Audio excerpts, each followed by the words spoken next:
যারা এনজিও ভিত্তিক নিয়োগ বিজ্ঞপ্তিটি দেখার জন্য ক্লিক করেছেন, ভিডিওটি দেখতে লাইক দিয়ে কন্টিনিউ করার অনুরোধ জানাচ্ছি। আসসালামু আলাইকুম বন্ধুরা, বরাবরের মতো আবারও বিশাল একটি এনজিও ভিত্তিক নিয়োগ বিজ্ঞপ্তি নিয়ে আপনাদের মাঝে হাজির হচ্ছি। বন্ধুরা দেখতেই পাচ্ছেন, জাতীয় পর্যায়ে বেসরকারি উন্নয়ন সংস্থা এসকেএস ফাউন্ডেশনে 285 পদে বিশাল একটি নিয়োগ বিজ্ঞপ্তি প্রকাশ করা হয়েছে। এখানে আপনারা বাংলাদেশের সকল জেলা থেকে ছেলে এবং মেয়ে উভয় প্রার্থী আবেদন করতে পারবেন। তো প্রিয় বন্ধুরা, দুর্দান্ত সার্কুলারে কি পদ রয়েছে, কতগুলো পদ রয়েছে, কিভাবে আপনারা আবেদন করবেন, কত তারিখ থেকে কত তারিখ পর্যন্ত আবেদন করতে পারবেন, আজকের এই ভিডিওটির মাধ্যমে সম্পূর্ণ ধারণা দেওয়ার চেষ্টা করবো। এই জন্য ধৈর্য সহকারে পুরো ভিডিওটি দেখতে হবে। বন্ধুরা, মূল ভিডিওটি শুরু করার আগে বরাবর মতো ছোট্ট একটি রিকোয়েস্ট থাকবে, আপনি যদি আমাদের এই পরিবারের নতুন দর্শক হয়ে থাকেন, এরকম নতুন সার্কুলার রিলেটেড ভিডিও সবার আগে পেতে আমাদের এই চ্যানেলটি সাবস্ক্রাইব করে পাশে থাকা বেল আইকনটি করে রাখুন পরবর্তী ভিডিও নোটিফিকেশন পেতে। আর যারা সাবস্ক্রাইব করেছেন তাদেরকে অসংখ্য ধন্যবাদ। বন্ধুরা, প্রথমে জেনে নেব এই সার্কুলারে আপনারা কিভাবে আবেদন করবেন। এখানে কিন্তু আপনারা অনলাইনে আবেদন করতে পারবেন না, আপনাদেরকে অফলাইনে আবেদন করতে হবে। তো নিচে থেকে দেখতে পাচ্ছেন পদগুলোর নাম উল্লেখ করা রয়েছে। প্রথমেই দেখতে পাচ্ছেন এরিয়া ম্যানেজার না হবে 10 জন, শিক্ষাগত যোগ্যতা অভিজ্ঞতার কথা বলা রয়েছে। যে কোনো বিষয়ে মাস্টার্স বা 4 বছর মেয়াদী অনার্স পাস করতে হবে। এনজিও বা আর্থিক প্রতিষ্ঠানে ঋণ কার্যক্রমের সাথে 5টি ব্রাঞ্চ পরিচালনায় কমপক্ষে 5 বছরের বাস্তব কর্ম অভিজ্ঞতা থাকতে হবে। এখানে দেখতে পাচ্ছেন মোটরসাইকেল চালনায় সক্ষম ও বৈধ ড্রাইভিং লাইসেন্স থাকতে হবে। শিক্ষানবিশকালে মাসিক বেতন প্রদান করা হবে 38,600 টাকা। এরপর দেখতে পাচ্ছেন স্থায়ী করা হলে বেতন প্রদান করা হবে 43,700 টাকা। এছাড়াও অন্যান্য ভাতাদি প্রদান করা হবে। এরপর বন্ধুরা দেখতে পাচ্ছেন সহকারী ব্রাঞ্চ ম্যানেজার না হবে 50 জন, শিক্ষাগত যোগ্যতা অভিজ্ঞতার কথা বলা রয়েছে। যে কোনো বিষয়ে মাস্টার্স পাস করতে হবে। এনজিও বা আর্থিক প্রতিষ্ঠানে ঋণ কার্যক্রমে মাঠ পর্যায়ে কমপক্ষে 2 বছরের বাস্তব কর্ম অভিজ্ঞতা থাকতে হবে। যাদের বয়স সর্বনিম্ন 25 বছর তারা কিন্তু এখানে আবেদন করতে পারবেন। শিক্ষানবিশকালে সর্বশেষে মাসিক বেতন প্রদান করা হবে 25,970 টাকা। স্থায়ী করা হলে বেতন প্রদান করা হবে 28,828 টাকা। এছাড়াও অন্যান্য ভাতাদি প্রদান করা হবে। এরপর বন্ধুরা দেখতে পাচ্ছেন ফিল্ড অফিসার না হবে 100 জন। তো বুঝতেই পেরেছেন এই পদের জন্য বিশাল পদের সংখ্যা রয়েছে। এখানে দেখতে পাচ্ছেন শিক্ষাগত যোগ্যতা অভিজ্ঞতার কথা বলা রয়েছে। যে কোনো বিষয়ে মাস্টার্স অর্জন করতে হবে। এনজিও বা আর্থিক প্রতিষ্ঠানে ঋণ কার্যক্রমে মাঠ পর্যায়ে কমপক্ষে 1 থেকে 2 বছরের বাস্তব কর্ম অভিজ্ঞতা থাকতে হবে।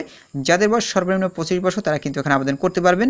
শিক্ষানবিশকালে সর্বশেষে মাসিক বেতন প্রদান করা হবে 20,930 টাকা। স্থায়ী করা হলে 26,060 টাকা দেওয়া হবে। এছাড়াও অন্যান্য ভাতাদি প্রদান করা হবে। এরপর দেখতে পাচ্ছেন হিসাবরক্ষক না হবে 25 জন, শিক্ষাগত যোগ্যতা ও অভিজ্ঞতার কথা বলা রয়েছে।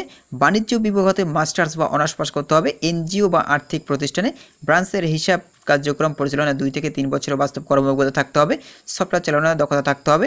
এর সাথে দেখতে পাচ্ছেন যাদের বয়স সর্বনিম্ন 25 বছর তারা কিন্তু এখানে আবেদন করতে পারবেন। বেতনের কথা বলা রয়েছে। সর্বসকলে মাসিক বেতন প্রদান করা হবে 26,060 টাকা। এছাড়াও অন্যান্য ভাতাদি প্রদান করা হবে।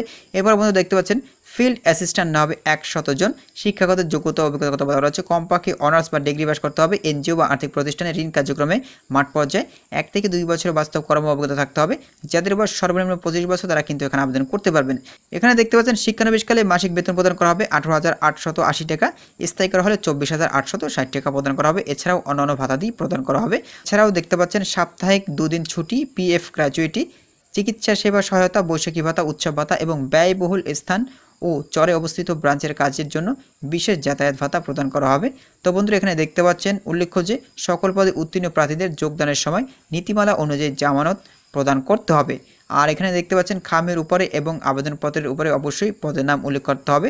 সংশ্লিষ্ট শিক্ষাগত যোগ্যতা ও কাজের অভিজ্ঞতা সম্পন্ন প্রার্থী ছাড়াও অন্যদের আবেদন করা দেখতেই পাচ্ছেন আবেদন গ্রহণযোগ্য হবে না। বন্ধুরা, এখন জেনে নেব কিভাবে আপনারা এখানে আবেদন করবেন। এখানে আপনাদেরকে অনলাইনে আবেদন করতে হবে না, আপনাদেরকে অফলাইনে আবেদন করতে হবে। এখানে দেখতে পাচ্ছেন উক্ত সংস্থায় ঋণ কার্যক্রম বাস্তবায়ন ও সম্প্রসারণের নিমিত্তে নিম্নে উল্লিখিত পদে কর্মী নিয়োগের জন্য যোগ্য প্রার্থীদেরকে নিম্ন স্বাক্ষরকারী বরাবর লিখিত আবেদনপত্রের সঙ্গে পূর্ণ জীবন বৃত্তান্ত, ইমেল ও মোবাইল নাম্বার উল্লেখ সহ 2 কপি পাসপোর্ট সাইজের রঙিন ছবি, নাগরিকত্ব সনদ, জাতীয় পরিচয়পত্র, শিক্ষাগত যোগ্যতা ও অভিজ্ঞতা সনদের ফটোকপি আগামী 30 সেপ্টেম্বর 2024 তারিখ অফিস সময়ের মধ্যে এসকেএস ফাউন্ডেশন, কলেজ রোড, উত্তর হরিণসিংহা, দেখতেই পাচ্ছেন গাইবান্ধা 5700 ঠিকানায় ডাক বা কুরিয়া বা সরাসরি প্রেরণের আহ্বান করা যাচ্ছে।